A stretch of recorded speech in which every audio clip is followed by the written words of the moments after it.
Certains, et j'espère beaucoup ici, ont déjà expérimenté cette présence de Jésus. D'autres peuvent ce matin entrer dans la présence de Jésus. Si vous n'êtes pas familier, laissez-vous saisir par le Seigneur, par le Saint-Esprit. Et nous allons chanter ensemble « J'aime ta présence, mon bien-aimé, j'aime ta présence, ton amour est là, puissant, infini, ton esprit est là, saint, libérateur, oui, guérissant ma vie et libérant mon cœur, que le Seigneur soit béni. » J'aime ta présence, Jésus, j'aime ta présence, mon bien-aimé, j'aime ta présence, Jésus, j'aime ta présence, mon bien-aimé, et ton amour est là, puissant, infini, ton amour est là, guérissant ma vie, et ton amour est là, coulant de la croix, ton amour est là, ravivant ma foi. J'aime ta présence, Jésus, j'aime ta présence, mon bien-aimé, j'aime ta présence, Jésus, j'aime ta présence, mon bien-aimé, et ton esprit est là, Saint libérateur, ton esprit est là, libérant mon cœur, et ton esprit est là, répandu sur terre, ton esprit est là, révélant le Père.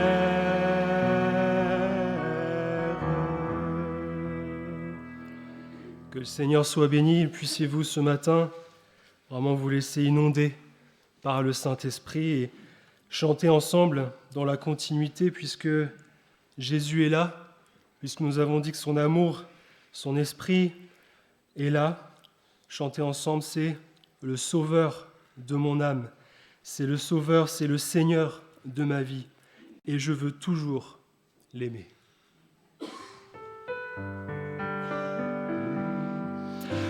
C'est le Sauveur de mon âme, ô Jésus, ô Jésus, c'est le Sauveur de mon âme, et je veux toujours l'aimer. Jésus, Jésus, Jésus, Jésus, c'est le Sauveur de mon âme, et je veux toujours l'aimer. C'est le Seigneur de ma vie, ô Jésus,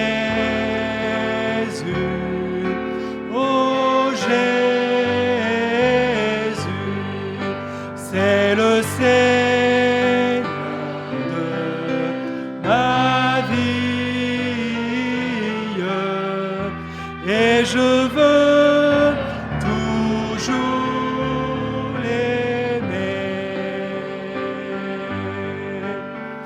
Jésus, Jésus, Jésus, Jésus, c'est le Seigneur de ma vie, et je veux toujours l'aimer.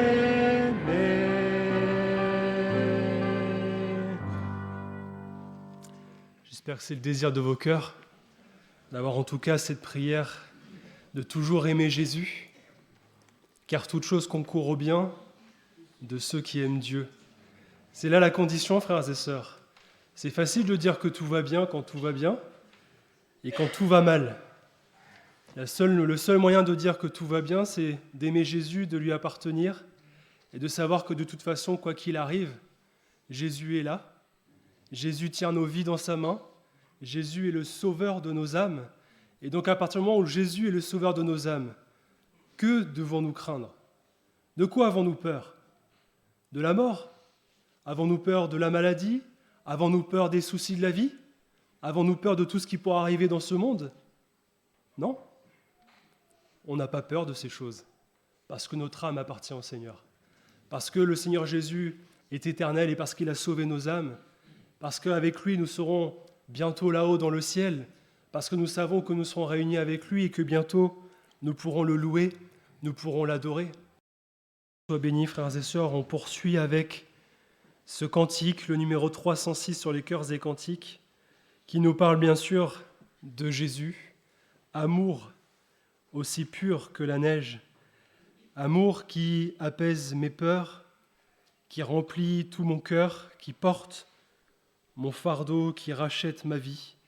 C'est l'amour qui est né de l'éternité, c'est Jésus qui est le fruit de cet amour que Dieu a manifesté pour nous en se donnant sur la croix. Quand on dit que Jésus a tout donné, c'est qu'il a vraiment tout donné, frères et sœurs. Et que cet amour a été révélé à nos vies, c'est une grâce.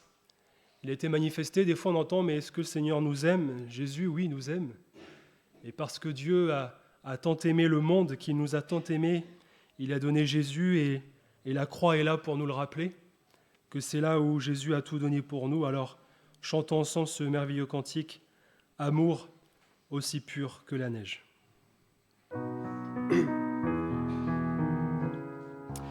Amour aussi pur que la neige, amour qui porte mon fardeau, amour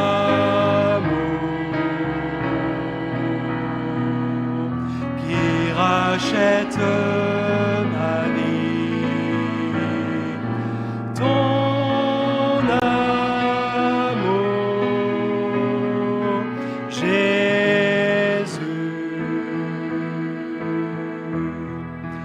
Amour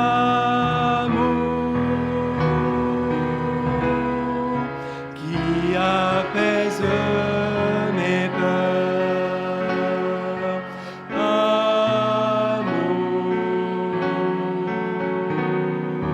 qui remplit tout mon cœur, amour,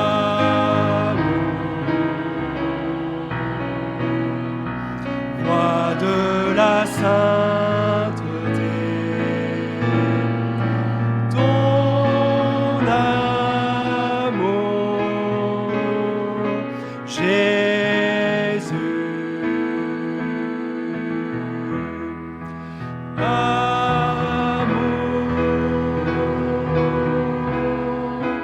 Né de l'éternité, amour, traversant le passé,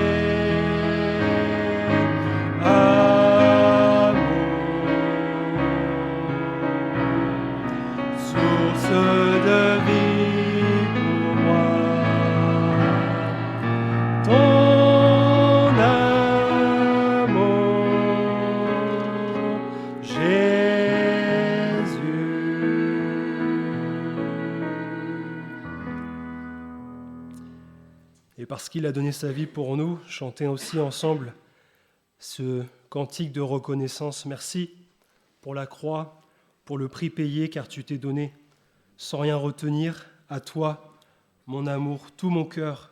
Seigneur, je ne comprendrai jamais pourquoi tu m'aimes.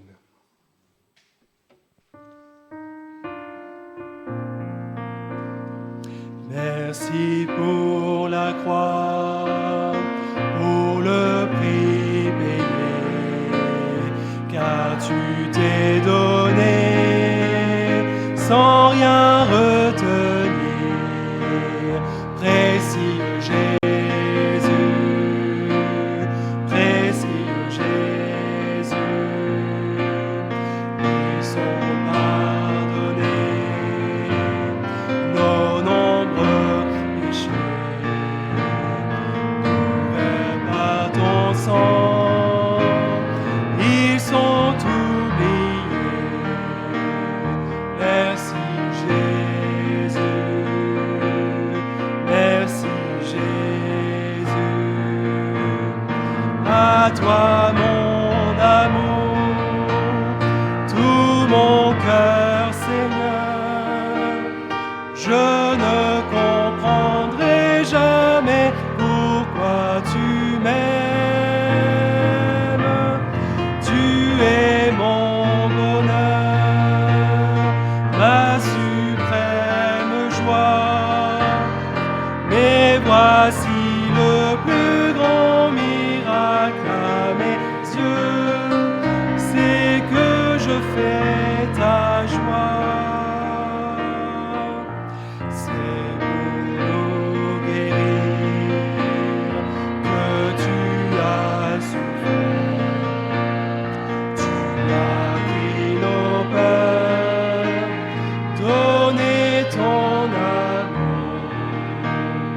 Précieux Jésus, précieux Jésus, tout est accompli. Tu as triomphé, tu peux nous sauver si parfaitement. Merci Jésus, merci Jésus. À toi mon amour, tout mon cœur Seigneur, je ne comprendrai jamais pourquoi tu m'aimes. Tu es mon bonheur, ma suprême joie.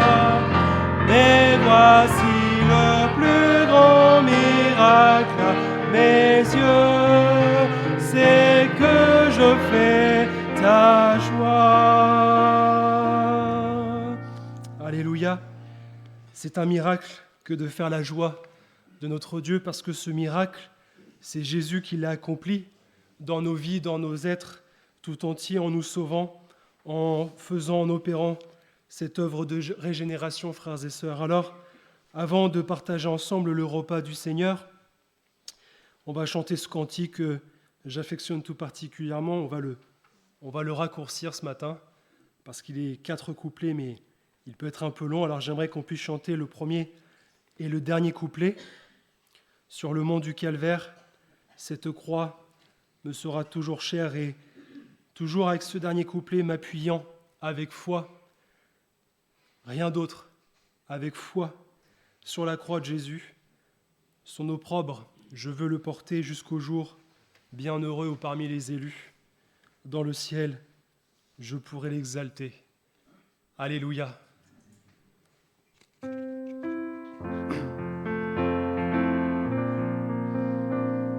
Sur le mont du Calvaire, il était une croix où Jésus souffrit tant de douleur. Oui, c'est là qu'il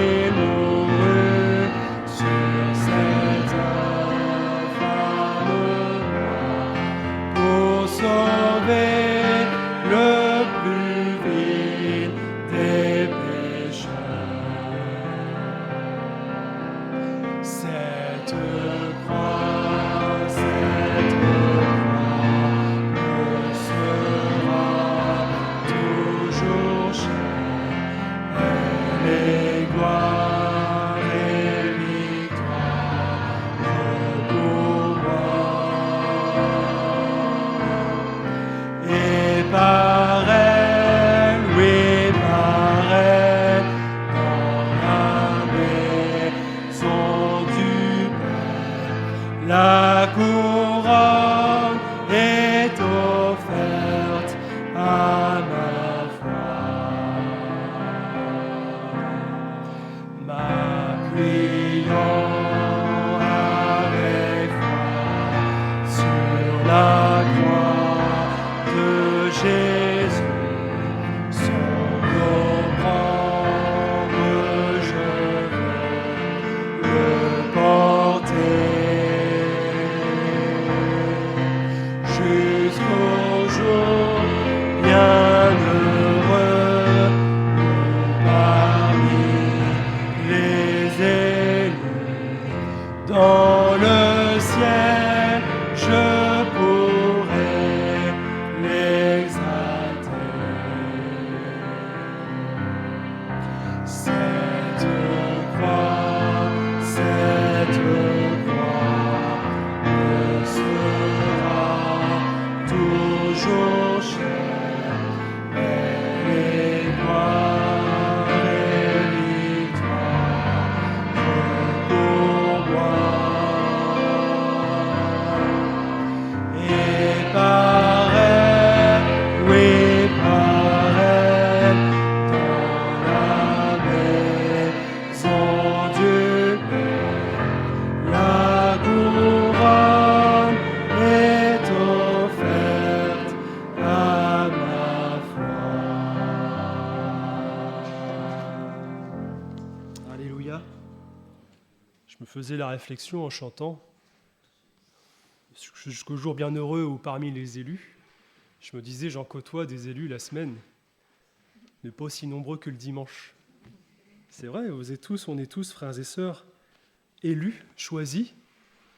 Ce n'est pas par nos œuvres, ce n'est pas par notre mérite, ce n'est pas parce que nous sommes quelqu'un de particulier, c'est parce que Jésus nous a choisis, que nous sommes rachetés, que nous avons été sauvés. Et c'est là aussi notre grâce, c'est là aussi notre foi, notre espérance. Frères et sœurs, notre trésor, de savoir que c'est Jésus qui nous a choisis. Je ne sais pas ce que ça vous fait de savoir que quand quelqu'un vous choisit, on est heureux d'être choisi. Et là, c'est pour le salut, c'est pour le ciel, c'est pour l'éternité que Jésus nous a choisis. Alors en tout cas, qu'il soit béni. Je vais me lire dans l'Épître aux Philippiens au chapitre 2. Philippiens chapitre 2, verset 1er.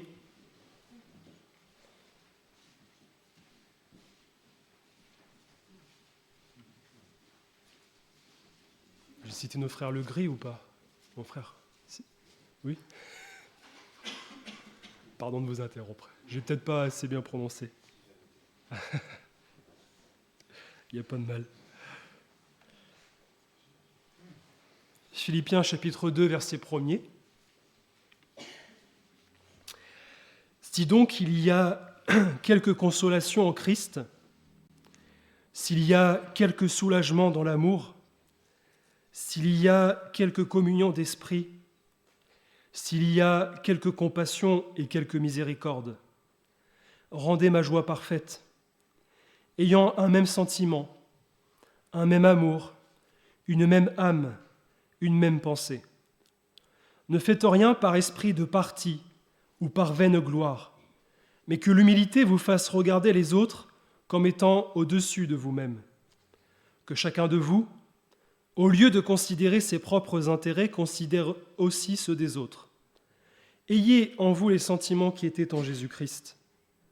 Existant en forme de Dieu, il n'a point regardé son égalité avec Dieu comme une proie à arracher, mais il s'est dépouillé lui-même en prenant une forme de serviteur, en devenant semblable aux hommes, et il apparut comme un vrai homme.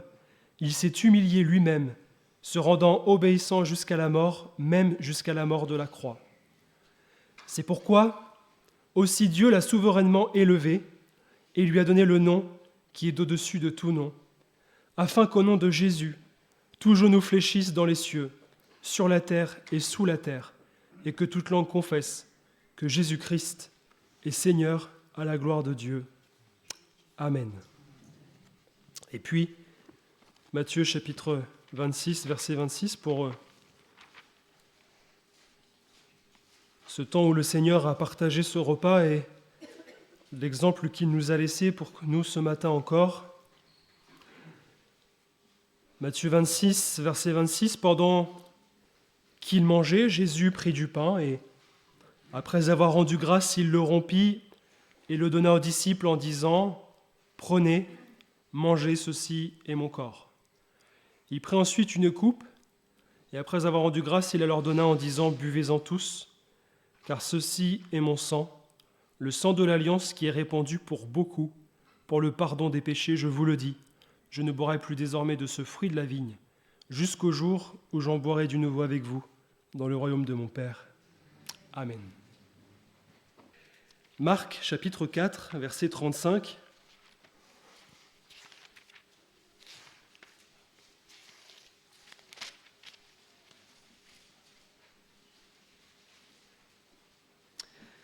Marc 4, verset 35.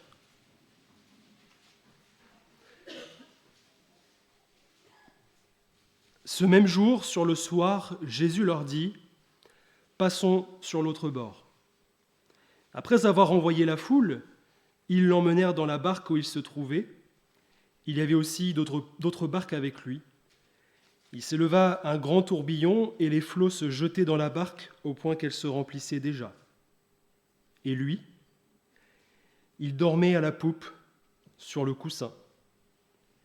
Ils le réveillèrent et lui dirent « Maître, ne t'inquiètes-tu pas de ce que nous périssons ?» S'étant réveillé, il menaça le vent et dit à la mer « Silence, tais-toi !»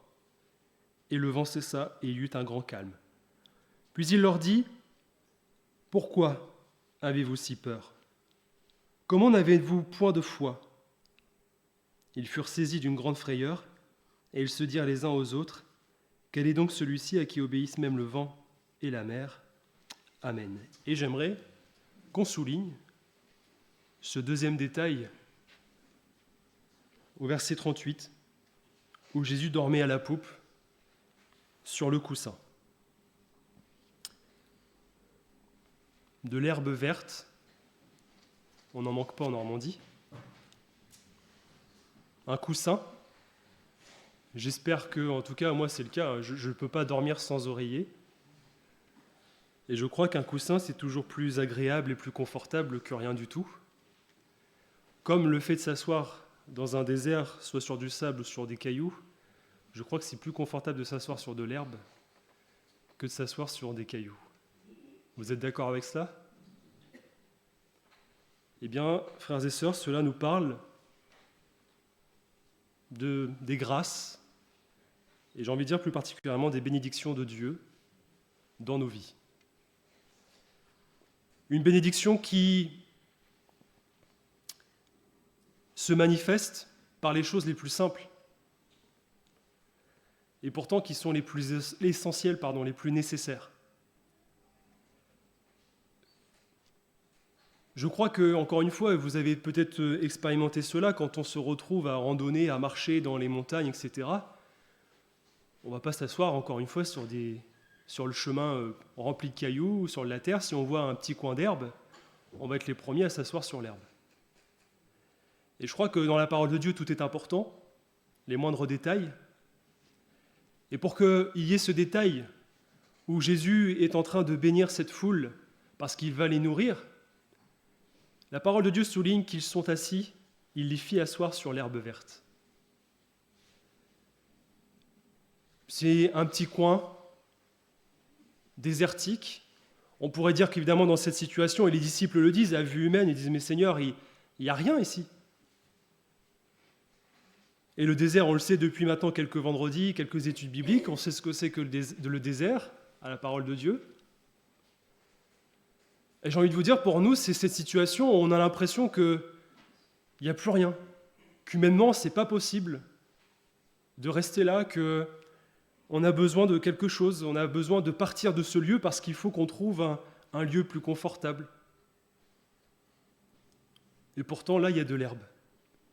Là où Jésus les fait asseoir, il y a de l'herbe. Vous allez dire, Julien, ce matin, tu pars. Non, je vous dis sincèrement, frères et sœurs, ça c'est la bénédiction de Dieu. On peut avoir des moments, des situations, on a l'impression que, encore une fois, humainement, on ne va jamais s'en sortir, ou etc. Jésus vient et il nous bénit en nous faisant asseoir sur l'herbe. Il nous nourrit, il pourvoit à nos besoins, spirituellement, mais aussi physiquement, et il prend soin de nous. De même, avec ce récit de la tempête apaisée, on l'a souligné, ce coussin. Il n'y a rien de plus simple, c'est un objet, le coussin, c'est banal, et pourtant c'est très utile. Je pense que Jésus a pu bénir, si je puis dire, ce coussin, de l'avoir dans la barque. Parce que se retrouver dans une barque avec, au milieu de la tempête, à même le bois, je pense que c'est beaucoup plus confortable que d'avoir le coussin que de rester sur le bois. Encore une fois, frères et sœurs, ça nous parle de la bénédiction de Dieu. Jésus, avant de rentrer dans la barque, ça c'est ce récit qu'on retrouvera dans l'Évangile selon Luc, il y a des scribes qui viennent le voir, et il y a un scribe notamment qui dit « Seigneur, je te suivrai partout où tu iras ». Et juste avant, Jésus va dire « Le Fils de l'homme », donc en parlant de lui, il n'a pas un lieu où reposer sa tête. Il lui dit « D'accord, tu veux me suivre, vous voulez me suivre, mais sachez que me suivre, ça va être compliqué, ça va être difficile, parce que je n'ai pas un lieu où reposer ma tête. » Jésus dit ça, et avant d'entrer dans la barque, où il va trouver un coussin et où il va se reposer. Je ne sais pas si vous arrivez à... Il y a un contraste. Alors, je ne dis pas que Jésus ne savait pas. Je crois que Jésus savait très bien qu'il y allait y avoir dans cette barque un coussin. Et je crois que le Père avait pourvu à son Fils en donnant ce coussin. En permettant à Jésus, lui qui marchait de village en village, qui était tout le temps occupé, si je puis dire, tout le temps à bénir, tout le temps à être interpellé, être arrêté, devoir aller de droite et de gauche. La traversée était pour lui le moment où il allait pouvoir se reposer. C'était le moment où il allait être avec ses disciples, certes, mais on l'a lu. Il a dit « Je vais faire un petit somme. Je vais dormir. » Parce que parfois, Jésus était arrêté ou interpellé même la nuit, dans la soirée, etc. On le lit, des fois il veut se mettre à l'écart et malgré cela la foule arrive, etc. Jésus n'a jamais refusé ou n'a jamais rejeté ceux qui venaient à lui. Mais Jésus s'est dit, voilà, je vais traverser le lac, je vais avoir un petit temps de repos. Et je crois que le Père a pourvu à son Fils, il a dit, voilà, je vais te donner un coussin et tu vas pouvoir dormir. J'aimerais, frères et sœurs, vraiment qu'on puisse saisir par là que pourtant Jésus a traversé la tempête, mais il avait ce coussin. Ça ne l'a pas empêché de dormir, la tempête. Ça ne l'a pas empêché de se reposer, la tempête. Parce qu'il avait le coussin. Parce qu'il est Dieu. Parce qu'il savait très bien que Jésus savait très bien qu'il n'allait pas mourir, qu'il n'allait pas faire naufrage. Mais j'ai envie de dire par là, frères et sœurs, il savait très bien qu'il pouvait se reposer sur ce coussin. Eh bien pour nous, frères et sœurs, quand nous traversons des tempêtes, Dieu nous bénit. Dieu nous fait grâce. Et nous devons, avec l'aide et la grâce de Dieu, ouvrir nos yeux sur véritablement les bénédictions de Dieu.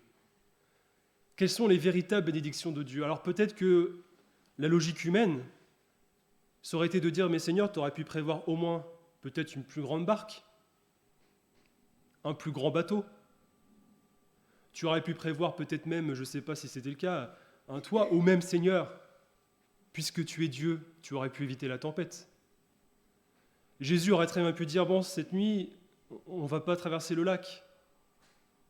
On ne va pas y aller parce qu'il y a une tempête qui arrive. Non, Jésus n'a pas dit ça. Jésus a dit, passons à l'autre bord. Et donc ça, frères et sœurs, ça nous montre que le Seigneur, la grâce de Dieu, ce n'est pas une tempête qui est évitée. La bénédiction de Dieu, ce n'est pas une tempête qui s'arrête. La bénédiction et la grâce de Dieu, c'est d'avoir un coussin. C'est d'avoir le moyen de pouvoir, malgré la tempête, malgré les difficultés, se reposer sur lui. Évidemment, ce coussin, frères et sœurs, c'est l'objet qui va illustrer, qui va nous permettre d'utiliser l'image de à la fois la présence de Jésus, mais l'appui sur Jésus. Alors, on connaît ce récit et on a toujours tendance à, quand on l'apporte même, je crois, c'est plutôt dans l'évangélisation, à dire, voilà, vous prenez le contraste, vous avez Jésus qui dort paisiblement dans la barque, et vous avez les disciples qui s'agitent, les disciples qui cherchent par tous les moyens de véritablement trouver un moyen de salut. Alors oui, bien sûr, je vous le dis ce matin, ça ne sert à rien de s'agiter de droite et de gauche quand on est dans la tempête. Ça ne sert à rien de s'appuyer sur nos moyens humains, d'essayer par tous les moyens, par nos propres forces, de s'en sortir. Vous êtes dans la maladie, vous allez compter sur la médecine, vous allez compter sur différentes choses. Vous avez raison, et bien sûr, on est les premiers à le dire, il faut des médecins, il faut s'appuyer sur les chirurgiens, etc. Mais ce n'est pas eux qui sont derrière tout cela. En tout cas, ce n'est pas eux qu'il faut voir, c'est Jésus qu'il faut voir. C'est Dieu qu'il faut rendre grâce, qu'il faut bénir. C'est lui qui dirige, c'est lui qui conduit. C'est lui qui nous permet dans les souffrances, dans la maladie, dans les douleurs, dans la solitude, qui nous permet dans les moments où on a l'impression d'être en péril comme ses disciples, c'est lui qui est ce soutien, qui est ce moyen de repos. C'est lui qui nous permet justement de traverser la tempête. Ce n'est pas nos agitations, ce ne sont pas nos agitations. Ce ne sont pas nos agitations, ce ne sont pas nos moyens humains, ce n'est pas à nous, c'est à lui. Et je crois qu'il y a malheureusement, on doit l'expérimenter, frères et sœurs. Comme les disciples l'ont expérimenté, et nous aussi, on doit grandir dans la foi, et on doit aussi apprendre dans la foi, à s'appuyer sur le Seigneur, à ne pas s'agiter. Je ne vais pas reprendre cette parole de Jésus, « Marthe, Marthe, tu t'agites ». Je crois qu'il y avait quand même des choses à faire sur ce bateau. Bien sûr, sur cette barque, le Seigneur, lui, il dort, mais les disciples pouvaient très bien faire leurs affaires, entre guillemets, s'occuper de la barque, essayer tant bien que mal d'évacuer l'eau de la barque, et ils auraient pu se contenter de faire ça jusqu'à la fin de la traversée. Dans tous les cas, ils seraient arrivés de l'autre côté, n'est-ce pas? Vous le croyez qu'ils seraient arrivés de l'autre bord ou pas? À l'autre bord? Et pourquoi on croit ça? Parce que Jésus a dit, passons à l'autre bord. Et quand vous reprenez le récit de Luc, je l'ai partagé notamment lundi soir avec les frères et sœurs d'Oran, nous on a lu ce matin, comment n'avez-vous point de foi? Mais Luc écrit, où est votre foi? Mon frère, ma sœur, elle est où ta foi? Tu dis que tu t'appuies sur la parole de Dieu? Tu dis que tu fais confiance au Seigneur? Pourquoi tu t'agites? Pourquoi tu cherches de droite et de gauche à t'en sortir? Si Jésus a dit, Jésus va le faire. Amen. Et là, frères et sœurs, on rentre dans une dimension de la foi qui n'est pas celle de dire, celle de la loi. Je suis béni, donc Jésus approuve. C'est pas la loi en disant parce que le Seigneur me fait grâce, etc. Le Seigneur me conduit, me dirige, il approuve. C'est de dire Seigneur, ça souffle.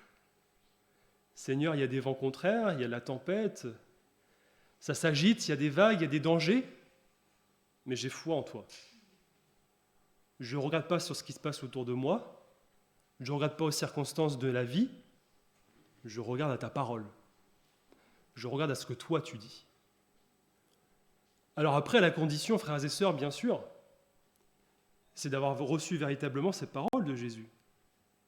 Si les disciples avaient pris de leur propre chef la décision de traverser le lac, sans que Jésus ne dise « passons à l'autre bord », moi je le crois, oui, ils auraient été en péril. Ils n'auraient jamais traversé. Et c'est cela qu'il faut dans notre vie. C'est que ce soit d'abord Jésus qui nous dise de faire. C'est que ce soit d'abord Jésus qui nous dise « passe de l'autre bord, avance, va par là, fais ceci, fais cela ». Ce n'est pas nous qui prenons la barque en disant « Jésus, viens avec nous, viens, on va traverser le lac ». Et vous avez des chrétiens qui prennent des directions comme cela dans leur vie, en disant, moi j'ai un projet, et je dis, Jésus, viens. Et après, quand il arrive la tempête, Seigneur, mais pourquoi? Pourquoi tu permets cela? Mais mon frère, ma sœur, est-ce que Jésus t'a dit de le faire? Est-ce que Jésus t'a dit de passer à l'autre bord? Est-ce que Jésus t'a donné une parole, une direction en disant oui, vas-y? Ou est-ce qu'il a dit non, n'y va pas? Et s'il ne dit rien? Alors bien sûr, on a des projets de vie, frères et sœurs, et le Seigneur, dans sa parole, nous le dit aussi, on peut avoir des projets que l'homme cherche à faire, à accomplir, et c'est le Seigneur qui approuve. Mais il faut vraiment qu'on arrive à se détacher de notre esprit, que c'est pas parce que, comment je veux vraiment m'exprimer, simplement, c'est pas parce qu'on a des bénédictions dans une direction que c'est forcément la volonté de Dieu. C'est pas parce que dans votre vie, je vais faire tel projet, etc. Oh ben, merci Seigneur, il se passe ceci, il se passe cela. Bon, c'est plutôt positif. Oh ben, le Seigneur approuve. Parce qu'on se dit dans notre esprit, je suis béni, donc Dieu approuve. Mais une bénédiction, c'est une grâce, n'est-ce pas? C'est sans mérite. C'est pas selon nos œuvres. Dieu, notre Père, Jésus, ne peut pas s'empêcher de nous bénir. Il ne peut pas s'empêcher de prendre soin de nous. D'accord? Donc il y a un moment, il faut aussi qu'on puisse vraiment se détacher de l'esprit, je le disais, de notre raisonnement. Ce n'est pas parce qu'il vous arrive des bonnes choses dans votre vie que c'est forcément la volonté de Dieu. Ça devient compliqué, mais c'est ça la vie chrétienne. Non pas ce que je vois, mais ce que j'entends, ce que je reçois de la part de Dieu. Et en méditant ce récit, je me suis dit, mais il y a quand même Jésus dans la barque. Et j'ai envie de vous dire, c'est pas parce que Jésus est dans la barque, c'est pas parce que Jésus est là que vous êtes assuré de traverser le lac. Même si Jésus était dans la barque, ce qui a compté pour les disciples, et Jésus l'a dit lui-même, c'est la parole, c'est la foi. C'est parce que Jésus a dit « passons de l'autre bord ». De même, quand les disciples, une fois qu'ils sont passés de l'autre bord, Jésus se retrouve dans ce pays où il va faire les miracles auprès notamment de ce démoniaque. Voilà qu'arrive le soir, il renvoie la foule et il dit à ses disciples « Je m'occupe de la foule et vous, remontez dans la barque et vous repassez encore de l'autre bord ». Cette fois-ci, Jésus n'est pas dans la barque. Les disciples prennent la barque, les vents sont contraires. Et Jésus n'est pas là. Pourtant, ce qui doit les fortifier, c'est la parole de Jésus. Jésus qui a dit « Je vous retrouve de l'autre bord ». Moi, je crois qu'il y a eu, par rapport à la première expérience et la deuxième, je crois qu'il y a eu une évolution dans la foi des disciples. La parole de Dieu ne nous le dit pas, mais je ne pense pas qu'ils aient dit au Seigneur « Non, Seigneur, on ne peut pas partir, tu n'es pas avec nous ». Rappelle-toi, la première traversée, déjà, on a failli périr et on sait que c'est toi qui as calmé la tempête, c'est toi qui as fait le nécessaire. On ne peut pas repartir. Imagine, Seigneur, qu'il y a encore une tempête, comment on va faire? Non, cette fois-ci, les disciples, ils obéissent. Et ils partent, sans Jésus dans la barque. Mais simplement avec cette parole en disant, Jésus a dit, je serai avec vous de l'autre côté. Je vous rejoins. Allez de l'autre bord. Eh bien, frères et sœurs, ça c'est aussi l'évolution de notre propre foi avec le Seigneur, de notre expérience avec le Seigneur. Parfois, on fait une première expérience avec le Seigneur, on prend une direction que Jésus nous a donnée de prendre, on y va. Une tempête, on s'agite, on cherche les moyens, etc. Le Seigneur calme la tempête. Je ne sais pas, mais il connaissait Jésus, bien sûr, il vivait avec lui, etc. Moi, on voit le Seigneur en train de dormir. Je pense qu'ils ont mis un peu de temps à le réveiller en se disant, bon, le Seigneur, il est fatigué. Voyez, nous, des fois, on va dire ça aussi. On va dire, bon, on n'ose pas trop appeler le Seigneur en disant, Seigneur, voilà, j'avance, je ne sais pas trop, mais Puis à un moment, on considère qu'il y a un point de non-retour, on dit Seigneur, là maintenant, il faut que tu agisses, il faut que tu fasses quelque chose. Et c'est comme si les disciples étaient en train de réveiller le Seigneur en disant Sauve, nous périssons. Jésus, bien sûr, ne leur reproche pas de l'avoir réveillé. Mais il va leur faire comprendre en disant Mais gens de peu de foi, allez où votre foi? Je vous ai fait traverser le lac, mais je vous fais calmer la tempête, mais je vous avais dit qu'on allait passer de l'autre bord. Pourquoi vous avez douté? Et c'est ce qui va se passer aussi avec la deuxième traversée, le retour. Les vents contraires, etc. Cette fois-ci, les disciples ne peuvent pas réveiller Jésus parce qu'il n'est pas là. Et ils ne paniquent pas, les disciples. Ils sont en train de naviguer les vents contraires, malgré les vents contraires. Et cette fois-ci, ils voient Jésus arriver, marchant sur l'eau, pris de panique. Pierre va dire « Seigneur, si c'est toi, ordonne que je marche sur l'eau, ordonne que je vienne vers toi sur les eaux. » Et si Pierre, encore une fois, a pu marcher sur les eaux, c'est parce que Jésus a dit « Viens ». Ça veut dire que là, Pierre reçoit une parole de Jésus qui lui dit « Mais viens,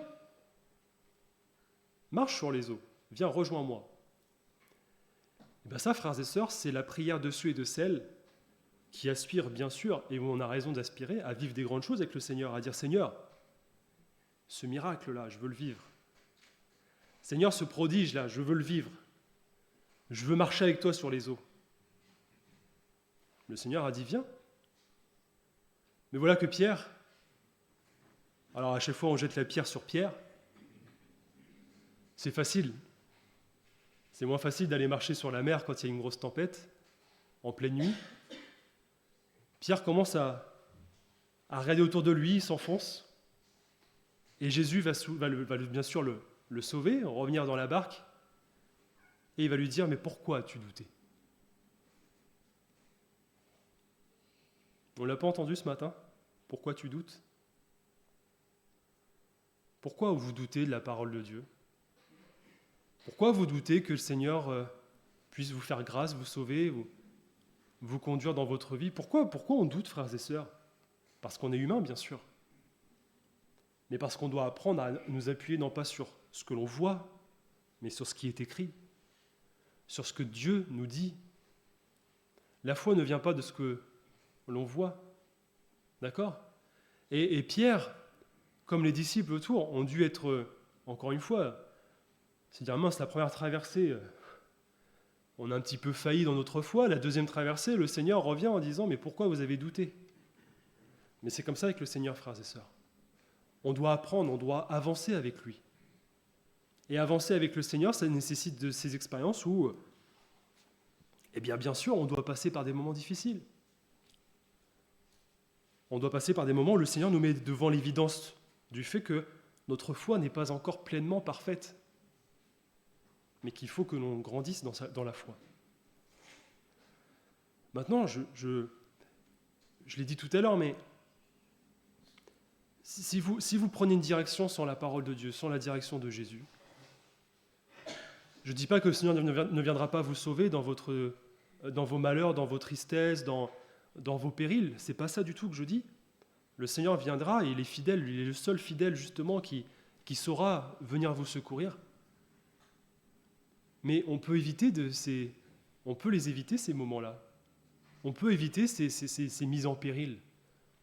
Parce que le Seigneur, il sait ce qu'il y a de l'autre côté. Et si le Seigneur savait qu'il allait y avoir la traversée avec une tempête, fort heureusement, ils n'ont pas à chaque fois traversé le lac avec une tempête. Il y a des fois où c'était le calme, etc. Et Jésus, c'est aussi pour nos vies. Il dit, voilà, je vais te donner une direction. Je sais qu'il y a la tempête et des fois, je sais qu'il n'y a pas la tempête. Mais ce que je veux dire par là, frères et sœurs, c'est qu'il faut avoir du discernement. Il faut qu'on soit vraiment sûr d'avoir reçu une parole de Dieu avant de prendre une direction. C'est pas je me fais dans mon esprit une conception de la parole de Dieu ou une conception de la direction de Dieu. Je dis, quand on connaît la parole de Dieu, j'ai envie de vous dire, c'est assez facile pour avoir, comment je peux dire, l'approbation de Dieu, d'aller chercher les versets qu'il faut pour dire, le Seigneur il est d'accord avec cela, le Seigneur approuve, le Seigneur... C'est pas comme ça que le Seigneur conduit. En tout cas, il faut avoir du discernement. Parfois, on va recevoir une parole de Dieu. Le verset n'a peut-être rien à voir avec notre situation, et pourtant, on sent en nous que Jésus nous a parlé, que Dieu nous a montré quelle était la solution. Et si vous avez reçu véritablement une parole de Dieu, pour n'importe quelle situation, serrez-la sur votre cœur. Et ne vous agitez pas à droite, à gauche, ne doutez pas. Croyez que ce que Jésus vous a dit, la chose va s'accomplir. Parce que Dieu n'est pas un homme pour mentir. Ce qu'il dit, il le fait. Mais j'aimerais vraiment qu'on puisse aussi, il faut avoir cette méditation, cette réflexion en nous-mêmes, frères et sœurs, de savoir que, est-ce que véritablement c'est la direction de Dieu? Est-ce que Jésus m'a véritablement montré ce chemin? Parce qu'encore une fois, on peut très bien partir sur la mer avec Jésus dans la barque. Ce n'est pas la présence de Jésus qui fait que la direction est forcément celle qu'il faut que l'on prenne. Vous savez, quand, bien sûr, ça fait maintenant, il faut compter, hein, c'est dommage pour un comptable de réfléchir à faire de l'addition simple. Depuis 2016, le Seigneur dirige ma vie. D'accord ? 9 ans. Ça fait 9 ans. Aujourd'hui, je passe mes journées, je n'ai pas forcément conscience que Jésus est là. Je n'ai pas forcément conscience que Jésus est avec moi. Je sais qu'il est là. D'accord ? Ça, c'est la foi. Je sais qu'il est là. Quoi qu'il arrive, il est là. Mais des fois, quand je fais quelque chose ou quand je prends une décision, je le consulte, bien sûr, je lui demande ce qu'il en pense. Je lui dis, voilà, Seigneur, il faut vraiment que tu conduises, tu diriges. Mais s'il dort dans la barque, il est là. Du moment que j'ai reçu une parole de lui, je n'ai pas besoin de réveiller le Seigneur, je n'ai pas besoin de tout le temps lui dire, Seigneur, t'es sûr qu'il faut aller par là? T'es sûr, Seigneur, est-ce que... Vous voyez ? Et frères et sœurs, il faut vraiment qu'on arrive à faire la part des choses entre ce que nous pensons et ce que le Seigneur est. L'avoir dans sa barque, c'est une grâce.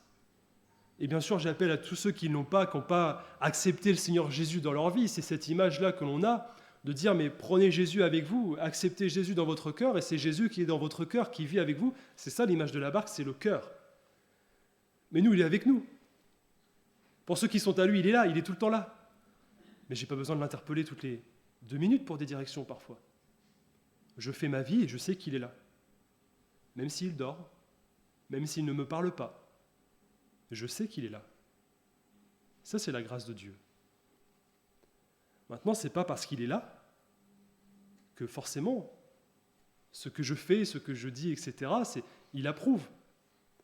Mais vous avez des chrétiens, des chrétiennes qui ont cette conception de dire, du moment que j'ai le Seigneur, c'est bon. Seigneur, je vais faire tel projet. Bon, dirige-moi, conduis-moi. Aujourd'hui, si tu ne me parles pas, c'est que je considère que c'est un oui. Ça, c'est l'administration, tacite. Si tu dis pas non, c'est que c'est oui. C'est pas comme ça avec le Seigneur.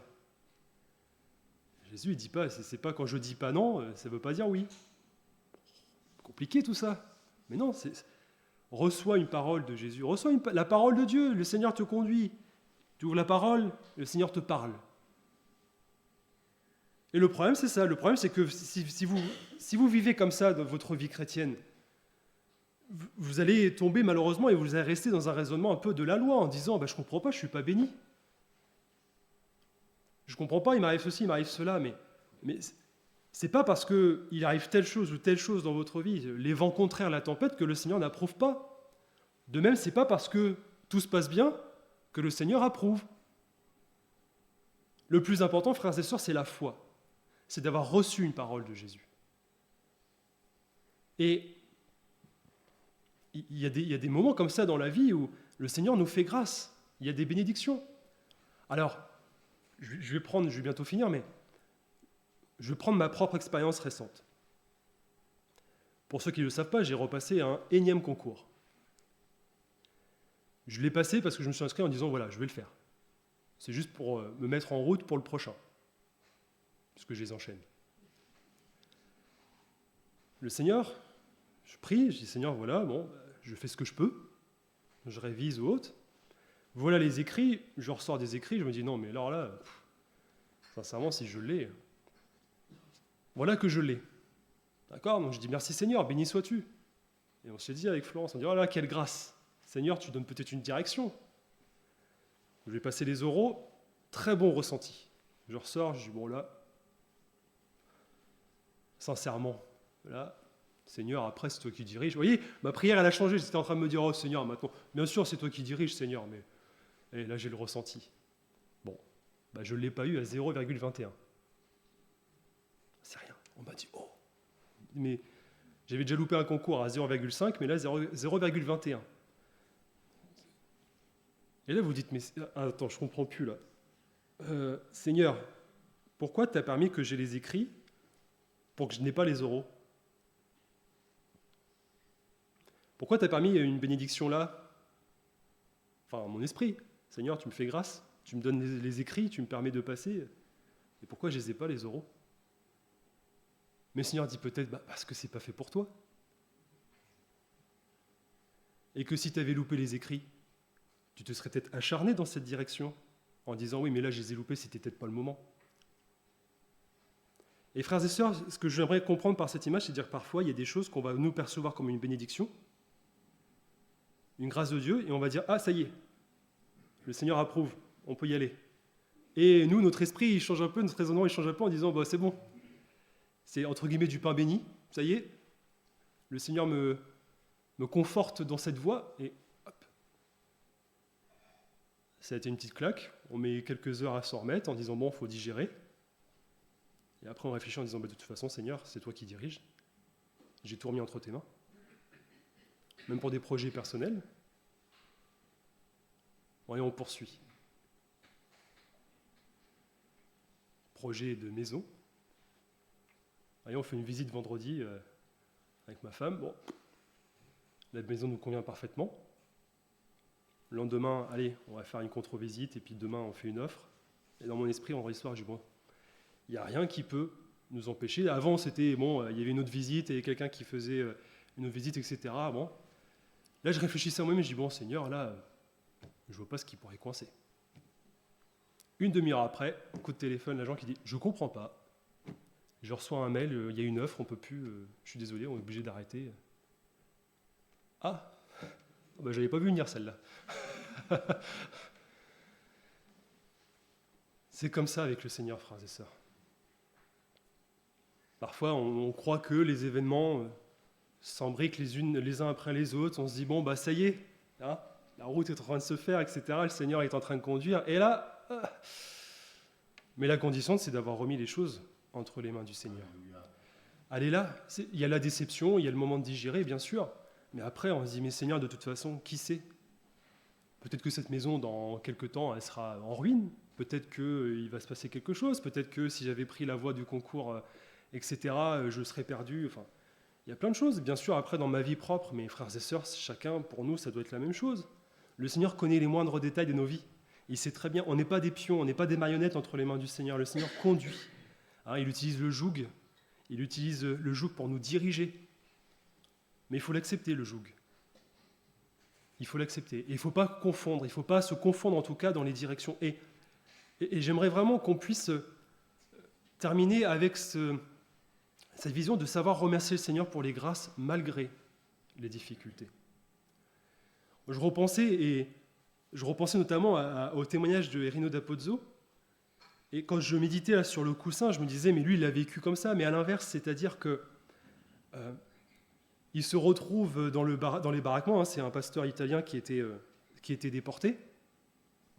Et il explique qu'il se retrouve dans un baraquement à un autre et il dit, voilà, ses compagnons de misère, de malheur, ils savent qu'il est chrétien, etc. Parce que lui, forcément, il parle de sa foi, il évangélise même dans les camps. Et il dit, on se retrouve dans un baraquement, et il y avait de la paille pour tout le monde. Mais mes compagnons ont voulu me faire du mal en disant, voilà, on va prendre toute la paille, puis on va le laisser sans la paille, ce d'Apozzo, comme il dit. Alors, le frère dit, voilà, il aurait pu très bien dire, Seigneur, je suis déjà déporté, loin de ma famille, je me retrouve dans un camp de concentration, j'ai pas de paille. Mais lui, il bénit Dieu parce qu'il a une planche. Il bénit Dieu parce qu'il a une planche. Et vous savez ce qu'il dit? Il dit qu'il a passé la meilleure nuit de sa vie sur cette planche. Et il explique que le matin, quand il se réveille, il entend l'agitation de partout, etc. Et il dit que dans la paille, en fait, la paille était remplie de puces. Ça, frères et sœurs, c'est la bénédiction de Dieu. C'est la grâce de Dieu.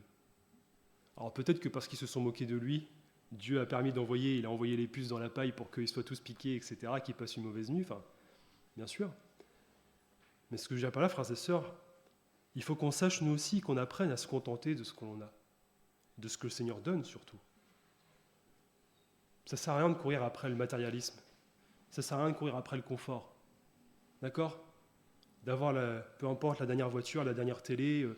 Hier, je me disais des fois, vous avez dans des maisons, vous avez 4-5 écrans plats. Bon, bah ok, c'est bien, mais la télé, ça sert à quoi? Bon. Ça ne sert à rien de courir après ces choses. Le Seigneur saura pourvoir à vos besoins en temps et en heure.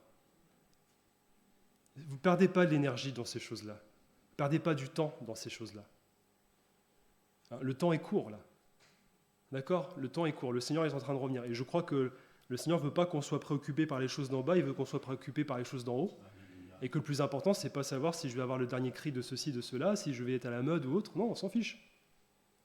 Le plus important, c'est d'avoir des vêtements, c'est d'avoir la nourriture, c'est d'avoir un toit. C'est ça le plus important. Et vous avez des chrétiens et des chrétiennes qui, malheureusement, et ça c'est le mal, je crois, de notre siècle, c'est le mal de notre société, surtout en Occident, on le voit, alors je termine avec ça. Avec Florence, on aime beaucoup, il y a une émission à la télé qu'on regarde en replay, c'est Rendez-vous en terre inconnue, je ne sais pas si vous connaissez. Le principe, je vais le dire rapidement, c'est simple, c'est une célébrité qui est envoyée dans une minorité dans le monde, dans des conditions parfois difficiles, etc. Il passe 2-3 semaines avec elle, et moi j'aime bien regarder cette émission, enfin on aime beaucoup parce que bon, le côté humain, bien sûr, ils partagent des choses, mais on se rend compte que ces gens-là, et à chaque fois ils le disent, c'est des gens qui ont le sourire. C'est des gens qui, pourtant, ils sont... Alors là, le dernier en date, et ça m'a fait sourire parce qu'en plus, c'était Kenji Girac qui était envoyé, et même là-bas, la minorité elle commence à lui parler de Dieu. J'ai dit, bah tiens, Kenji, au moins, le Seigneur, il sait se rappeler à ton bon souvenir. Hein. Mais voilà qu'ils parlent de Dieu, ils disent, mais oui, mais si Dieu veut que... Le plus important, c'est d'être en vie, après, le reste... Et on se dit, mais et nous, on est là,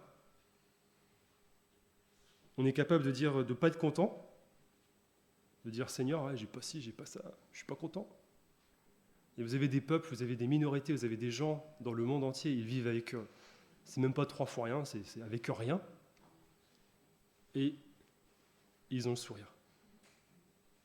Et la première chose que les gens voient chez eux, c'est le sourire. Ce serait bien qu'on voit tous les chrétiens pareil. N'est-ce pas? Ce serait bien de voir un chrétien avec un grand sourire. Je suis dans la misère.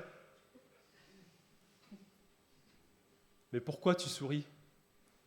Parce que j'ai le Seigneur. Parce que même si je suis dans la misère, je ne manque de rien. Mon Dieu pourvoit à tous mes besoins. Non pas ce que je vois, mais ce qu'il dit. D'accord, frères et sœurs?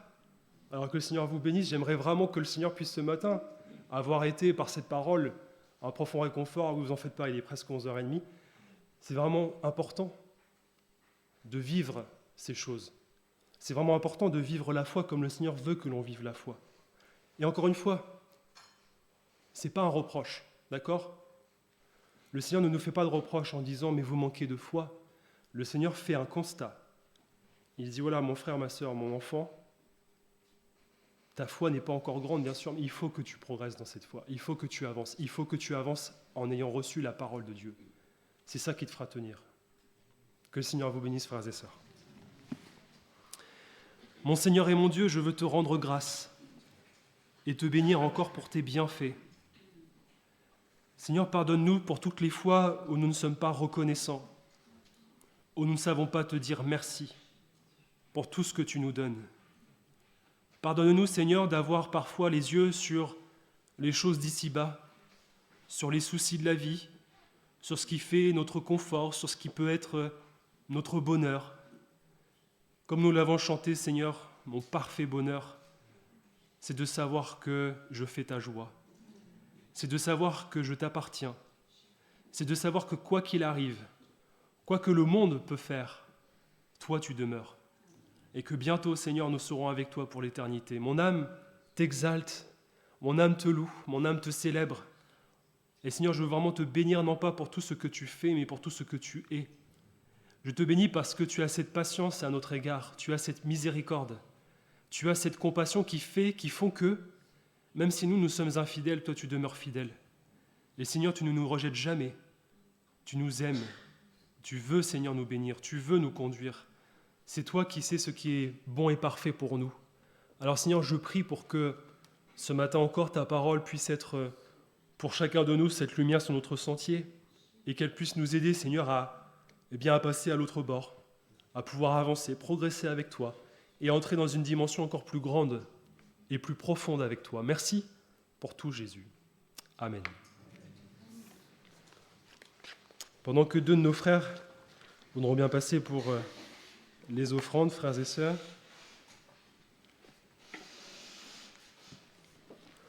j'aimerais qu'on puisse chanter ensemble le numéro 487 sur les chœurs et cantiques.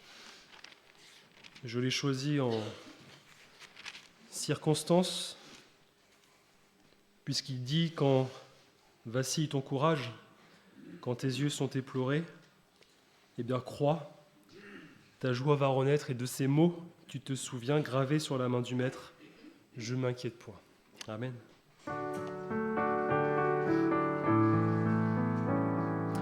Quand vacille ton courage, quand tes yeux sont éplorés, tu ne vois que de l'orage sous un ciel enténébré.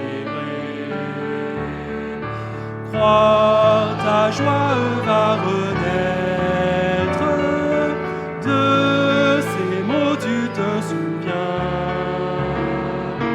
gravés sur la main du Maître, je ne m'inquiète point. Malmené dans cette ville, ballotté par l'océan,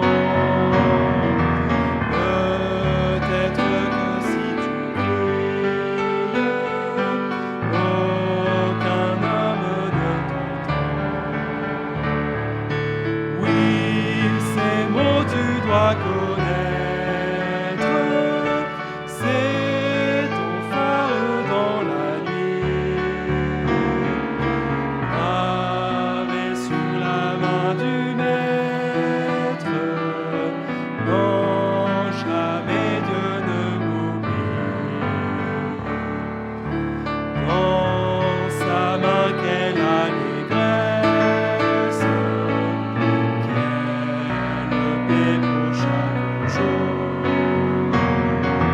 Si je suis dans la faiblesse, je suis fort par son amour.